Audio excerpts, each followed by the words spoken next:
Nomeny filohehitra Jonary Mampianina Tombondainy voalohany ireny vohitry Madagasikara nandritry ny fotoana ny tantanany, indrindra tamin'ny alalan'ny fanorenana ireo fototra-pitrasa mamaly ireo filanimponina. Porofo mitoaka amin'ny tenda amin'ireny ny fanitarana ny seranam-piaramanidina iraisam-pirenena eny Ivato. Ny fahavitana izany tetika asa goavana izany dia azonina manavao ny pista ary manitratra ny seranana amin'ny alalan'ny fanamboarana fiantsonana. Manana savahivo 570 metatra toradroa, manana fahafahana mandray mpandeha mahatratra rehefa haingo 5 tapitrisa isa-taona ny fiantsonana iraisam-pirenena vaovao io ary azony iraisina koa hatramin'ny Airbus A380.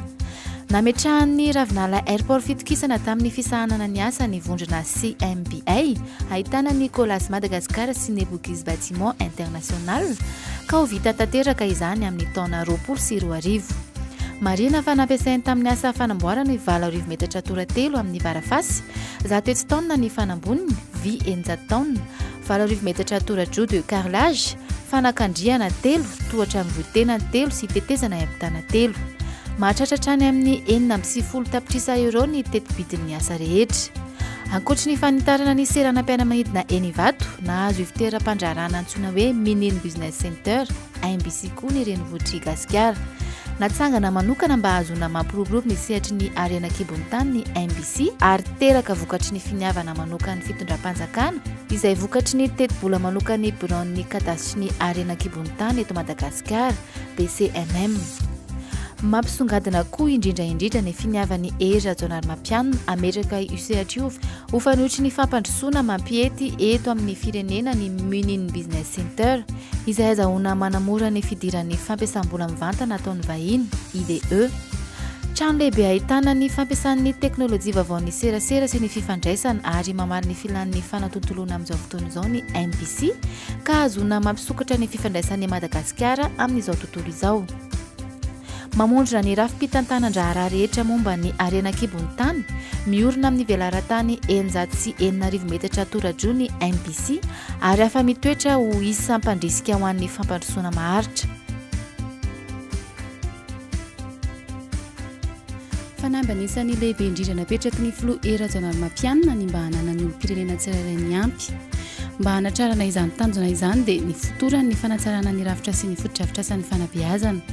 Izy no angadina nanana sy ny vinaitan'ny fokotany ambodimita ny sekoly fanabeazana fototra EPP vaovao. Sekoly izay ahafahan'ny ankizy 7,500 manomana no aviny ary niarahana nangana tamin'ny BAD sy ny UNICEF. Torak'izany ary koa ny tao amin'ny distrika Antananarivo Antsimondrano, komina ambanivohitra Ampanefy izay nahazo fanavaozana ny EPP Ambohitsoa sy Ambohidronono ary ny lycée. Iretsy voalohany dia nahazo efitra fianarana roa miaraka amin'ny fampitaovana sy ny toeram-pidiovana. Ny lycée kosa dia nahazo ny efitra fianarana efatra ho an'ny kilasy faharoa sy ny voalohany, seconda sy première.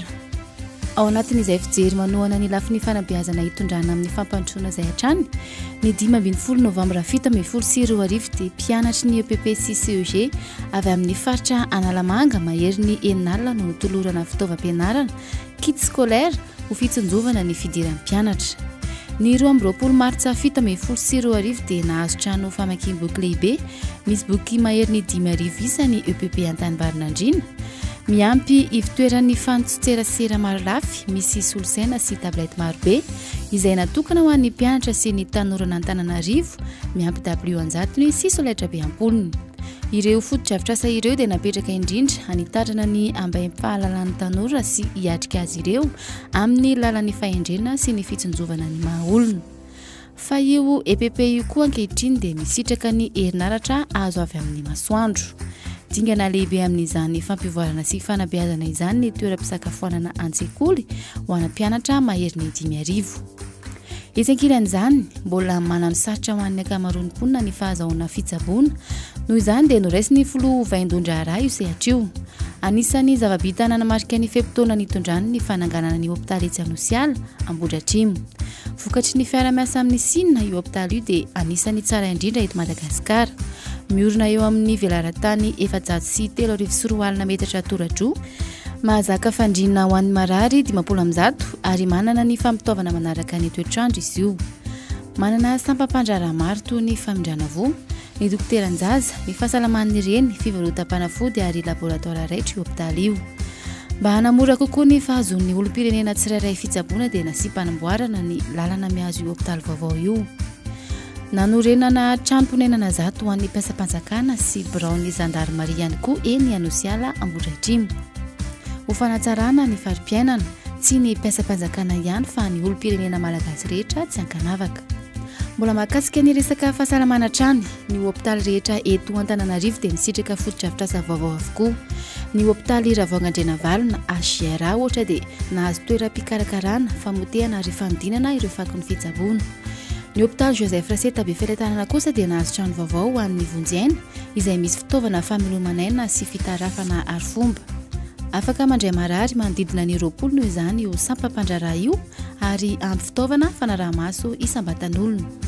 Ambony sehatry ny fanabeazana sy ny fahasalamana dia natomboky ny fitondrana foloera Rajaonarimampianina ihany koa ny asa fiarovana ny fananantany.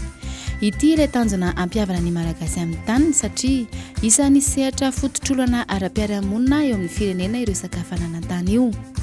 Novakin'ny filoha fa tsy nivarotra ary tsy varotra tandrazana amin'ny vahiny velively ny tenany. Mba hanaporofo ny fanajany ny fampiarana ny politika ny fananantany eto Madagasikara dia nisy ny fizarana taratasy fanamarinana sy titra tany amin'ny distrika Andriamasina ny 1 Mey 2024. Fianakaviana 700 eo avy amin'ny Fokotany Talata, Faravohitra ary Ankadibavy, commune ambanivohitry Ambatofahavalo no nisitraka izany. Titra manodidina ny 10 sy 3 alina no kasaina ho zaraina an'Andriamasina hatramin'ny taona 2024. Titra iray eo kosa no ho zaraina amin'ny poniny Tasy sy Analamanga. Izany no natao dia mba hatsapan'ny malagasy fa afaka misitraka ny tany maimaim-pona ary amin'ny fomba ofisialy izy ireo. Dingana lalovana ny fampandrosoana ka ny filoha ery Rajaonarimampianina.